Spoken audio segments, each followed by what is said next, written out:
এখন আমাদের উত্তরবঙ্গ থেকে, উত্তরবঙ্গ বা আমাদের আসামের থেকে একটা বাংলাদেশ পর্যন্ত নিম্নচাপ অক্ষরেখা রয়েছে এবং এর প্রভাবে তাছাড়া বঙ্গোপসাগর থেকে প্রচুর পরিমাণে জলীয় বাষ্প উত্তরবঙ্গের দিকে প্রভাবিত হচ্ছে বাতাসের নিম্ন স্তরে।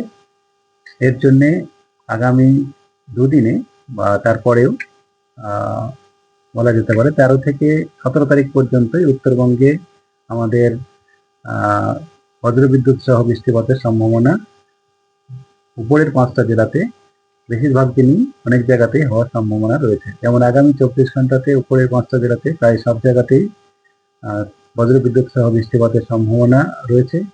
সেখানে বজ্রবিদ্যুৎ তার সঙ্গে 1-2 জায়গায় ভারী বৃষ্টিপাতের সম্ভাবনা থাকছে। মূলত উপরের 5টা জেলা জলপাইগুড়ি, দার্জিলিং, কালিম্পং, কোচবিহার এবং আলিপুরদুয়ার।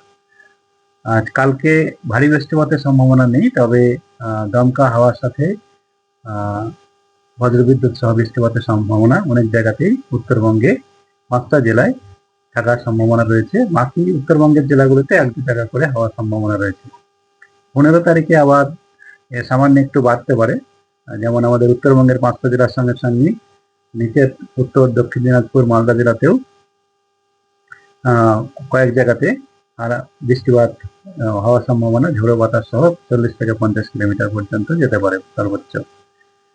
আবার 16 তারিখে একটু বাড়তে পারে, 16 তারিখে আবার ভারী বৃষ্টিপাতের সম্ভাবনা রয়েছে উত্তরবঙ্গের 5টা জেলার মধ্যে। 17 তারিখে আবার একটু কমবে, 18-19 তারিখে আবার আরো কমে যাবে। এই হচ্ছে উত্তরবঙ্গের আমাদের মূলত পূর্বাভাস। উত্তরবঙ্গেই আগামী কয়েকদিনে প্রভাবটা বেশি থাকবে। আর দক্ষিণবঙ্গের জন্য যেটা বলা হয়েছে, দক্ষিণবঙ্গে আগামী দুদিনে, মানে আজকে আর কাল 13 আর 14, এই দুদিনে বেশিরভাগ জায়গাতেই শুষ্ক আবহাওয়া থাকবে। স্থানীয়ভাবে 1-2 জায়গায় কয়েকটা জেলাতে, মূলত বীরভূম, মুর্শিদাবাদ, নদিয়া, ঝাড়গ্রাম এবং পশ্চিম মেদিনীপুর, এই জেলাগুলোর মধ্যে 1-2 জায়গায় স্থানীয়ভাবে কিছুটা সম্ভাবনা রয়েছে। তবে মূলত শুষ্ক আবহাওয়া আজ আর কাল থাকার সম্ভাবনা রয়েছে। তবে 15 তারিখে আবার আমাদের দক্ষিণবঙ্গের জেলাগুলোতেও বজ্রবিদ্যুৎ সহ বৃষ্টিপাতের সম্ভাবনা রয়েছে। দমকা হাওয়াও 40 থেকে 50 কিলোমিটার পর্যন্ত সর্বোচ্চ যেতে পারে।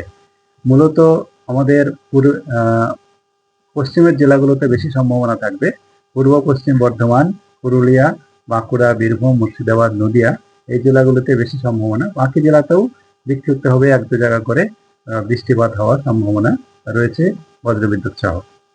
এটা 15 এবং 16 দুদিনেই থাকবে। 17 তারিখে থাকবে কিন্তু একটু কমবে, 18-19 আবার কমে যেতে পারে।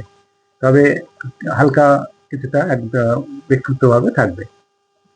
তাপমাত্রা যেটা বলা হচ্ছে এখন, দিনের তাপমাত্রা, আজকে দিনের তাপমাত্রা আগামী গতকালের থেকে অনেকটাই 2 থেকে 3 ডিগ্রি পর্যন্ত মূলত দক্ষিণবঙ্গে বেড়ে যাওয়ার সম্ভাবনা রয়েছে। আর আগামীকালও এরকমই থাকবে, 1 ডিগ্রি আরো বাড়তে পারে। তারপরে 15 তারিখে হয়তো কিছুটা একই রকম থাকবে। 16 তারিখ থেকে বা 15 তারিখের বিকাল থেকে আবার যেহেতু ঝড় বৃষ্টি হওয়ার সম্ভাবনা রয়েছে, তার জন্য তাপমাত্রা কমে যাবে। 16, 15, 16, 17, এই 16, 17 দিকে আবার 2-3 ডিগ্রি কমে যাওয়ার সম্ভাবনা রয়েছে দিনের তাপমাত্রা। কলকাতা তার পার্শ্ববর্তী অঞ্চলের জন্য যেটা বলা হয়েছে, কলকাতা তার পার্শ্ববর্তী অঞ্চলে আগামী দুদিনে মূলত শুষ্ক আবহাওয়াই থাকবে। দুপুরের দিকে বা সন্ধ্যার দিকে কিছুটা আংশিক মেঘলা আকাশ হতে পারে, তবে মূলত শুষ্ক আবহাওয়া শুষ্ক থাকার সম্ভাবনাই থাকছে। তাপমাত্রা কলকাতাতে আজকে বেড়ে 30-33-এর কাছাকাছি সর্বোচ্চ হতে পারে, যেটা স্বাভাবিকের কাছাকাছি। তবে গত 2-3 দিনে তাপমাত্রা কম থাকার জন্যেই আমাদের অনুভূতিটা একটু বেশি হবে, তার জন্যে 33-এর কাছাকাছি যাওয়ার সম্ভাবনা রয়েছে। কালকেও 33 থেকে 34-এর মধ্যে মাঝামাঝি থাকার সম্ভাবনা। 15 তারিখেও 32-33, তারপরে আবার একটু কমতে পারে, আর তারপরে একই রকম থাকার সম্ভাবনা রয়েছে।